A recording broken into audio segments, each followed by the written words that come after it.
বাগিতে গিয়ে টিউশনি পড়াতাম। আমি যাকে টিউশনি পড়াতাম সে ছিল অষ্টম শ্রেণীতে পড়ুয়া একজন ছাত্র। সে লেখাপড়ার পাশাপাশি গানকে অনেক ভালোবাসত। আমি তাকে সন্ধ্যা ৭টা থেকে রাত ৮টা পর্যন্ত লেখাপড়া শেখাতাম। তার বাড়ি আমার বাড়ির পাশেই ছিল। একদিন টিউশনি শেষ করে যখন বাড়িতে ফিরতে যাব ঠিক তখনই শুরু হলো প্রচুর ঝড় বৃষ্টি। কোনোভাবেই বৃষ্টি থামছিল না। রাত বাড়ছিল। আমি ঝড় বৃষ্টি থামার জন্য অপেক্ষা করছিলাম। তখন হঠাৎ আমার মনে হলো আমার পিছনে কেউ দাঁড়িয়ে আছে। আমি চেয়ে দেখলাম আমার ছাত্র অয়ন। অয়ন আমাকে বলল, ম্যাডাম, আজ যাওয়া লাগবে না, ঝড় বৃষ্টি বেড়েই চলেছে। অয়ন বলল, মা ডাকছে। ম্যাডাম, ঘরে আসুন। অয়নের মা বলল, তুমি ফোন করে বলে দাও যে তুমি আসতে পারবে না, তোমার মা যেন চিন্তামুক্ত থাকে। আমি তখন কোনো উপায় না পেয়ে মাকে ফোন করে জানিয়ে দিলাম। আমি যখন অয়নের মায়ের সাথে খাওয়া দাওয়া সেরে নিলাম তখন অয়নের মা আমাকে অন্য একটা রুম দেখিয়ে দিলেন থাকার জন্য। কিন্তু সেই রুমের টিভিটা ঠিকমতো চলছিল না। তখন আমি অয়নকে বললাম, এই ঘরের টিভিটা নষ্ট নাকি? অয়ন বলল, না ম্যাডাম, ভালো আছে। তাহলে টিভিটা অন করে দাও। তারপর টিভিটা অন করে অয়ন তার ঘরে চলে গেল। আমিও কিছুক্ষণ টিভি দেখতে দেখতে কখন যে রুমের দরজা খোলা রেখে ঘুমিয়ে গেলাম আমি তা বলতেই পারব না। আর সেদিনই তো বন্ধুরা, এবার পুরো ঘটনাটি বলি। আমার নাম সেলিনা। কয়েক মাস আগেই আমার বাবা মারা গেছেন। বর্তমানে আমার সঙ্গে শুধুমাত্র আমার মা থাকেন। আমার পড়াশোনা শেষ হয়েছে। আমরা একটা মধ্যবিত্ত পরিবারে থাকতাম, কিন্তু বাবার চিকিৎসার জন্য আমাদের অনেক টাকা খরচ হয়ে যায়। তারপরেও তাকে বাঁচানো যায়নি। বাবা মারা যাওয়ার পর আমাদের পরিবারের আর্থিক অবস্থা খুবই খারাপ হয়ে যায়। আমার মা প্রায়শই অসুস্থ থাকতেন এবং এখন তিনি আর আগের মতো লোকের বাড়িতে কাজ করতে পারতেন না। তাই এই পরিবার চালানোর জন্য আমাকেই কিছু একটা করতে হতো। আমি ঠিক বুঝতে পারছিলাম না যে আমি কি করব। পরিবারের অবস্থা দিন দিন খারাপের দিকে যাচ্ছিল। মায়ের ওষুধের জন্য নিয়মিত টাকার প্রয়োজন ছিল, কিন্তু কোনো উপায় খুঁজে পাচ্ছিলাম না। অবশেষে আর্থিক অবস্থার কারণে আমি বাধ্য হয়ে স্কুল ছাত্রদের টিউশনি পড়ানোর সিদ্ধান্ত নিলাম। আমাদের এলাকাটি ছোট হওয়ায় আমি কারো বাড়িতে গৃহকর্মী বা ওই জাতীয় কোনো কাজ পাচ্ছিলাম না। আমি এমন একটি কাজের সন্ধান করছিলাম যেখানে নারীদের জন্য কাজের পরিবেশ নিরাপদ, কিন্তু আশেপাশে এমন কোনো সুযোগ ছিল না। বেশিরভাগ জায়গাতেই পুরুষদের প্রাধান্য ছিল।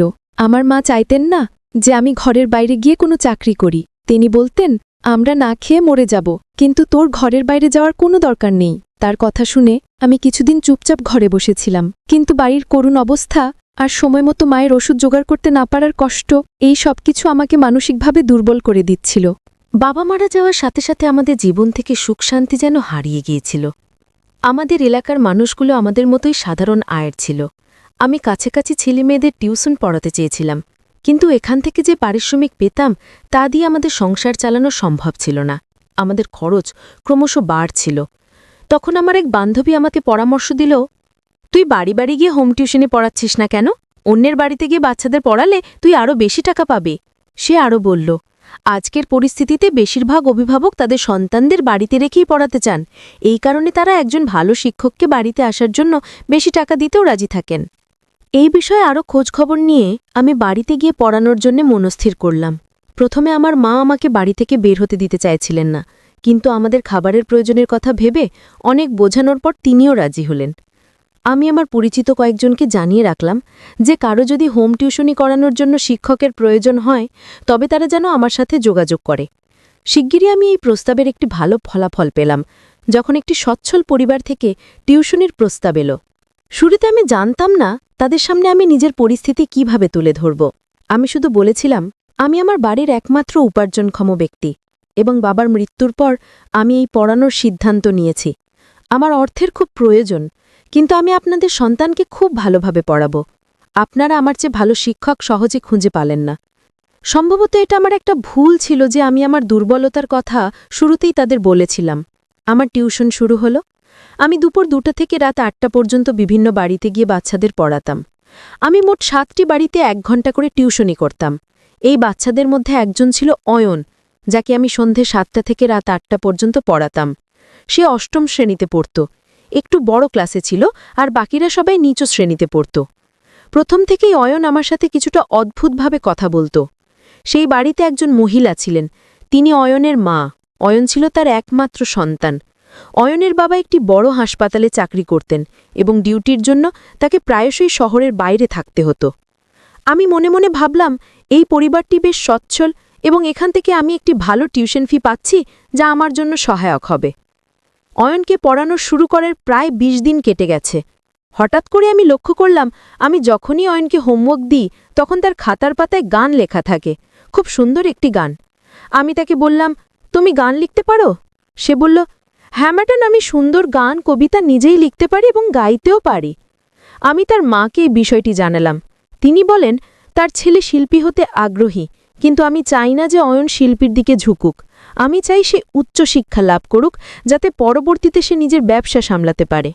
আমি তাকে বললাম, আপনার চিন্তাভাবনা খুব ভালো, কিন্তু আমি বিশ্বাস করি যে বাচ্চাদের যা করতে ভালো লাগে তাদের সেই কাজেই সমর্থন করা উচিত। সে যদি শিল্পী হতে চায় তাহলে তাকে উৎসাহ দেওয়া উচিত। একদিন অয়ন বলল, ম্যাডাম, আমি একটি গান বলবো। তখন সে একটি দেশের গান শোনাল। আমি তার গান শুনে মুগ্ধ হয়েছিলাম, কারণ তার গলার স্বর ছিল অসম্ভব সুন্দর। আমি বললাম, তুমি চাইলে তো বড় একজন শিল্পী হতে পারো, কিন্তু আমি জানি তোমার মা সেটা চায় না। আমি একদিন অয়নের মাকে বলেছিলাম, আপনার ছেলের যে প্রতিভা আছে সে তো চাইলে ভালো একজন গায়ক হতে পারে। আমার কথা শুনে অয়নের মা কিছুটা বিরক্তির সাথে বললেন, আমি তোমাকে যতটুকু বলেছি তুমি ঠিক ততটুকুই করো, এর বেশি ভাবতে হবে না। আমি বুঝতে পারছিলাম না কেন আমার কথা শুনে তিনি এমনভাবে প্রতিক্রিয়া দেখালেন। তিনি আমাকে নির্দেশ দিলেন, এখন থেকে অয়ন যেন আর গান না গায়, সেদিকে খেয়াল রাখবে। আমি অয়নের মায়ের আচরণে কিছুটা রুক্ষতার ছাপ দেখলাম, যদিও তিনি সাধারণত খুব ভালো ব্যবহার করতেন। আমি তার কথায় খুব একটা পাত্তা না দিয়ে অয়নকে বুঝিয়ে বললাম, আপাতত তুমি পড়াশোনাটা শেষ করো, তারপর বড় হয়ে সিদ্ধান্ত নিও তোমার জন্য কোনটা ভালো হবে। তুমি এখনো ছোট, তাই তোমার শুধুমাত্র পড়াশোনায় মনোযোগ দেওয়া উচিত। অয়ন বেশি কথা বলতো না, হয়তো সে স্বভাবগতভাবেই চুপচাপ থাকতে পছন্দ করত। সেই দিনের পর থেকে আমি তার বই বা খাতায় ওই ধরনের কোনো গান আর দেখিনি। একদিন রবিবার আমি যখন পড়িয়ে বাড়ি যাওয়ার জন্য রওনা হচ্ছি, হঠাৎ মনে হলো পিছন থেকে কেউ আমাকে ডাকল। পিছনে তাকিয়ে দেখি কেউ নেই, কিন্তু কণ্ঠটা আমার কাছে অয়নের বলে মনে হলো। পরের দিন যখন অয়নের বাড়িতে টিউশন পড়াতে গেলাম, তখন অবাক হয়ে দেখলাম যে গত রাত থেকে অয়নের খুব জ্বর। তার মা আমাকে বললেন, অয়নের শরীর ভালো নেই, গত রাত থেকে জ্বর, তাই আজও পড়তে পারবে না। আমি তার মাকে বললাম, আমি কি একবার ওর সাথে দেখা করতে পারি, শুধু ওর স্বাস্থ্যের খোঁজ নেব। এই বলে যখনই ওর ঘরের দিকে যেতে লাগলাম, তখন ওর মা খুব অদ্ভুতভাবে আমাকে থামিয়ে দিয়ে বললেন, ও এখন ঘুমাচ্ছে, তোমাকে কালকেও আসতে হবে না, 2 দিন পরে সে পড়াবে। অয়নের মায়ের কথাবার্তা আমার কাছে খুবই রহস্যময় মনে হচ্ছিল। আমি চুপচাপ তার বাড়ি থেকে বেরিয়ে এসে ভাবতে লাগলাম, গতকাল পর্যন্ত তো অয়ন ভালোই ছিল, হয়তো আবহাওয়ার কারণে হঠাৎ অসুস্থ হয়ে পড়েছে। বাড়িতে এসে মাকে চিন্তিত দেখে আমার মনে পড়ল আমি মায়ের জন্য ওষুধ আনতে ভুলে গেছি। আমি বাড়ির দরজা থেকেই আবার ওষুধের দোকানের দিকে রওনা হলাম। ওষুধ নিয়ে দোকান থেকে নামার সময় হঠাৎ আমার পা মোচড়ে যায় এবং আমি নিজেকে সামলাতে না পেরে সিঁড়ি দিয়ে প্রায় পড়েই যাচ্ছিলাম। আমি যখন টাল সামলে মাথা তুললাম, তখন সামনে যা দেখলাম তাতে আমি অবাক হয়ে গেলাম। আমার সামনে দাঁড়িয়েছিলেন অয়নের মা। এই মহিলাটি তো ধনী পরিবারের, তাহলে এই ছোট ওষুধের দোকান থেকে ওষুধ কিনছেন কেন? আমি তাকে জিজ্ঞেস না করে থাকতে পারলাম না, আপনি এখানে সবকিছু ঠিকঠাক আছে তো? তিনি কিছুটা রুক্ষস্বরে বললেন, কেন, আমার এখানে আসতে কোনো বাধা আছে নাকি? আমি পরিস্থিতি সামলে নিয়ে বললাম, না মানে আমি বলছিলাম যে এর আগে আপনাকে এখানে কখনো দেখিনি। আসলে আমি মায়ের ওষুধ নিতে এখানে প্রায় আসি। অয়ন এখন কেমন আছে? আমার প্রশ্নে অয়নের মা বললেন, তুমি অনেক কথা বলো, কম কথা বললে তোমার জন্য ভালো। এই বলে তিনি আমার পাশ দিয়ে দ্রুত চলে গেলেন। আমার খুব অবাক লাগল, এই মহিলা কিভাবে আমার সাথে এভাবে কথা বলতে পারলেন? এর আগে তিনি আমার সাথে খুব ভালোভাবে কথা বলতেন, কিন্তু গত 2 দিন ধরে তার আচরণ আমার সাথে খুব অস্বাভাবিক হয়ে উঠেছিল। যাই হোক, আমি আমার বাড়িতে চলে এলাম। বাড়িতে এসে মা আমাকে চিন্তায় মগ্ন দেখে জিজ্ঞেস করলেন, কি হয়েছে সেলিনা, কিছু হয়েছে? আমি বললাম, না মা, কিছু না। আমি যে ছেলেটিকে টিউশনি পড়াই, এইমাত্র তার মাকে ওষুধের দোকানে দেখলাম।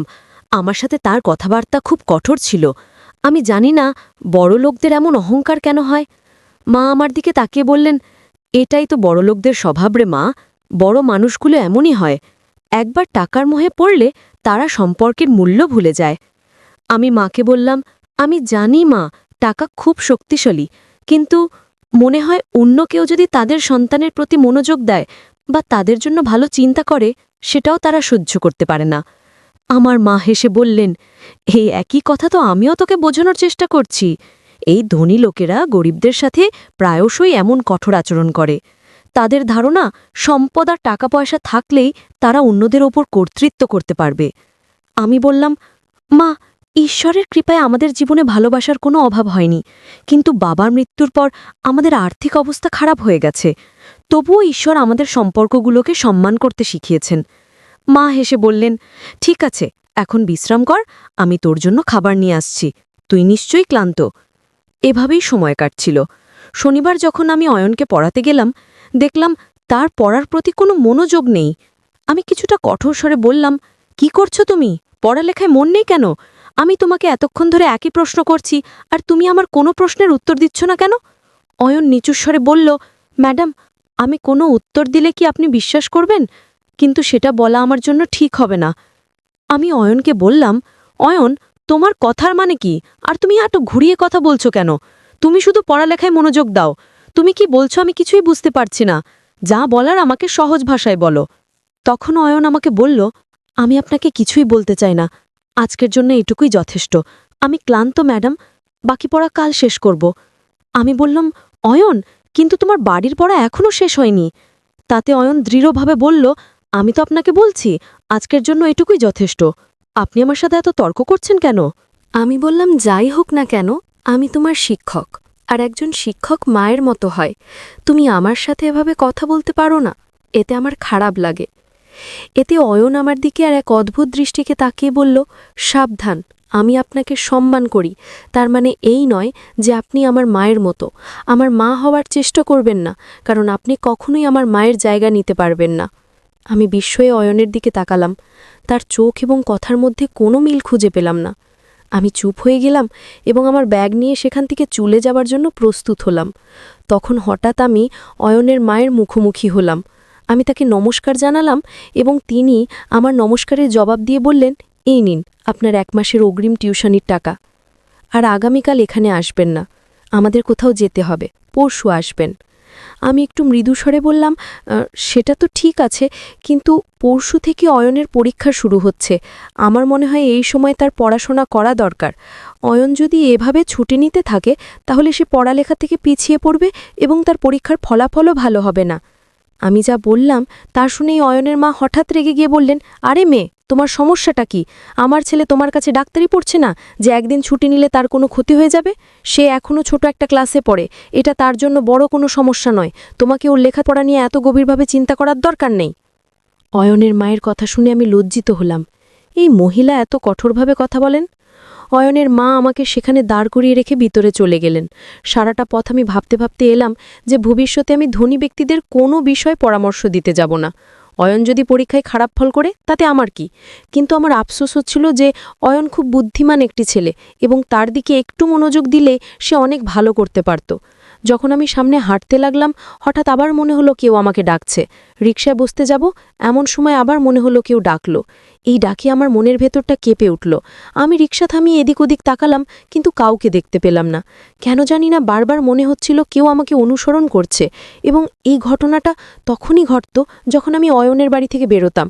হয়তো আমার মা বাড়িতে আমার জন্য অপেক্ষা করছিলেন এবং রাত হয়ে যাওয়ায় আমার এমনটা মনে হচ্ছিল, কিন্তু আমার মন শান্ত হচ্ছিল না। এইভাবেই আমার জীবন চলছিল। হঠাৎ আমার জীবনে এমন একটা ঝড় এলো যা আমি কখনো কল্পনাও করিনি। পরের দিন যখন আমি অয়নের বাড়িতে গেলাম, সেখানে একজনকে বসে থাকতে দেখে আমি কিছুটা থমকে গেলাম। লোকটি আমার দিকে খুব অদ্ভুতভাবে তাকাচ্ছিল। আমি আগে তাকে কখনো দেখিনি। আমাকে চিন্তিত দেখে অয়ন আমাকে বলল, ম্যাডাম, ইনি আমার বাবা। তিনি বেশিরভাগ সময় হাসপাতালের জন্য অন্য শহরে থাকেন। এই কথা শুনে আমি কিছুটা স্বস্তি পেলাম। আমি অয়নকে পড়াচ্ছিলাম। এমন সময় হঠাৎ ওই লোকটি ঘরে প্রবেশ করে আমাকে বললেন, হ্যালো, আমার ছেলে আপনার কথা ঠিকঠাক শোনে তো? আমি ওর প্রোগ্রেস রিপোর্ট দেখেছি, ওর নম্বর বেশ ভালো। আপনি সত্যি আমার সন্তানকে খুব ভালোভাবে পড়াচ্ছেন। আপনাকে ফি দিয়ে আমাদের অর্থ সঠিক কাজেই ব্যয় হচ্ছে। লোকটির কথার জবাবে আমি বললাম, হ্যাঁ, আপনি ঠিক বলেছেন, আমি আমার দায়িত্ব পালন করার জন্যই পারিশ্রমিক নিই। কিছুক্ষণের মধ্যেই অয়নের মা ঘরের ভিতরে এলেন। যাই হোক, পরের দিন আমি অয়নকে তাদের বাড়িতে পড়াতে গেলাম। তারপর যখন আমি ফিরব, ঠিক তখনই প্রচুর ঝড় বৃষ্টি শুরু হতে লাগল। বাইরে প্রচুর বৃষ্টি হচ্ছে। আমি কোনোভাবেই বাড়িতে যেতে পারছিলাম না। আমি অপেক্ষা করছিলাম কখন বৃষ্টি থামবে, কিন্তু কোনোভাবেই বৃষ্টি থামছে না। তারপর হঠাৎ আমি পেছন দিকে তাকিয়ে দেখলাম অয়ন দাঁড়িয়ে আছে। অয়ন বলল, ম্যাডাম, আজ মনে হয় বৃষ্টি থামবে না। প্রচুর ঝড় বৃষ্টি হচ্ছে, আকাশের অবস্থা ভালো না। বন্ধুরা, গল্পের পরবর্তী অংশ আগামীকাল আপলোড দেয়া হবে, আর সেই সঙ্গে আমার চ্যানেলটিকে সাবস্ক্রাইব করে পাশে থাকবেন। সেই পর্যন্ত সবাই ভালো থাকবেন। ধন্যবাদ।